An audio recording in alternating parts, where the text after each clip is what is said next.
ರೈತ ಸ್ನೇಹಿತರೆ ನಮಸ್ಕಾರ. ಭಾರತೀಯರಿಗೆ ಬಹು ವರ್ಷಗಳಿಂದ ಚೆಂಡು ಹೂವಿನ ಗಿಡ ಪರಿಚಿತವಾಗಿದೆ. ಚೆಂಡು ಹೂಗಳಿಂದ ದೇವರ ಪೂಜೆ, ಅಲಂಕಾರ ಮತ್ತು ಕೈಗಾರಿಕಾ ಕ್ಷೇತ್ರವನ್ನು ವಶಪಡಿಸಿಕೊಂಡಿದೆ.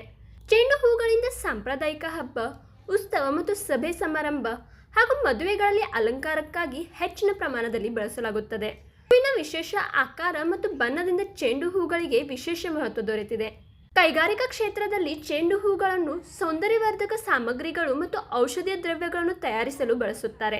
ಮತ್ತು ಅತ್ಯಂತ ಮುಖ್ಯವಾಗಿ ಮಣ್ಣಿನಲ್ಲಿರುವ ನೆಮ್ಯಾಟೋಡ್ ಕೀಟಗಳ ನಿಯಂತ್ರಣಕ್ಕಾಗಿ ಹಣ್ಣು ಮತ್ತು ತರಕಾರಿ ಬೆಳೆಯಲ್ಲಿ ಚೆಂಡು ಹೂವನ್ನು ಅಂತರ ಬೆಳೆಯಾಗಿ ಹೆಚ್ಚಿನ ಪ್ರಮಾಣದಲ್ಲಿ ಬೆಳೆಸಲಾಗುತ್ತದೆ.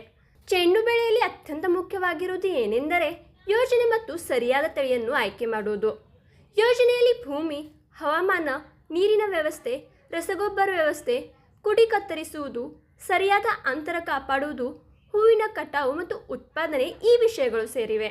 ಮತ್ತು ತಳಿಯನ್ನು ಆಯ್ಕೆ ಮಾಡುವಾಗ ಆ ತಳಿ ರೋಗಗಳಿಗೆ ಬಲಿಷ್ಠವಾಗಿರಬೇಕು, ಹೂ ಗೋಲಾಕಾರದ ಅಂದರೆ ಬಾಲ್ ಟೈಪ್ ಆಗಿರಬೇಕು ಹಾಗೂ ಹೂ ಗಟ್ಟಿಯಾಗಿರಬೇಕು, ಅಂದರೆ ಅದು ಹೆಚ್ಚು ಕಾಲ ತಾಜಾ ಇರುತ್ತದೆ.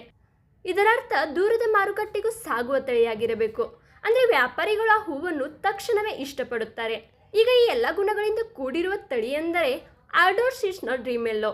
ಈ ತಳಿಯ ಮತ್ತೊಂದು ವಿಶೇಷತೆ ಹೇಳಬೇಕೆಂದರೆ ಒಂದು ಗಿಡದಿಂದ 2 ರಿಂದ 2.5 kg ಇಳುವರಿಯನ್ನು ಸುಲಭವಾಗಿ ಪಡೆಯಬಹುದು. ಕರ್ನಾಟಕದಲ್ಲಿ ಬೀದರ್, ಗುಲ್ಬರ್ಗಾ, ಬೆಳಗಾವಿ, ಕೋಲಾರ, ಬೆಂಗಳೂರು, ಹಾವೇರಿ, ಚಿಕ್ಕಬಳ್ಳಾಪುರ ಈ ಪ್ರದೇಶಗಳಲ್ಲಿ ಮತ್ತು ಮಹಾರಾಷ್ಟ್ರದ ಸಾತಾರಾ, ಸಾಂಗ್ಲಿ, ಕೊಲ್ಹಾಪುರ, ಪುಣೆ ಇತರ ಮುಂತಾದ ಪ್ರದೇಶಗಳಲ್ಲಿ ಚೆಂಡು ಹೂವನ್ನು ಹೆಚ್ಚಾಗಿ ಬೆಳೆಸುವ ಅನೇಕ ರೈತರು ಡ್ರೀಮ್ ಯೆಲ್ಲೋ ತಳಿಯನ್ನೇ ಆಯ್ಕೆ ಮಾಡಿದ್ದಾರೆ. ರೈತರ ಯೋಜನೆಗೆ ಡ್ರೀಮ್ ಯೆಲ್ಲೋ ಜೊತೆ ಸೇರಿದರೆ ಚೆಂಡು ಹೂವಿನ ಕೃಷಿಯಿಂದ ರೈತರು ಪಕ್ಕಾ ಹೆಚ್ಚಿನ ಆದಾಯ ಗಳಿಸುತ್ತಾರೆ.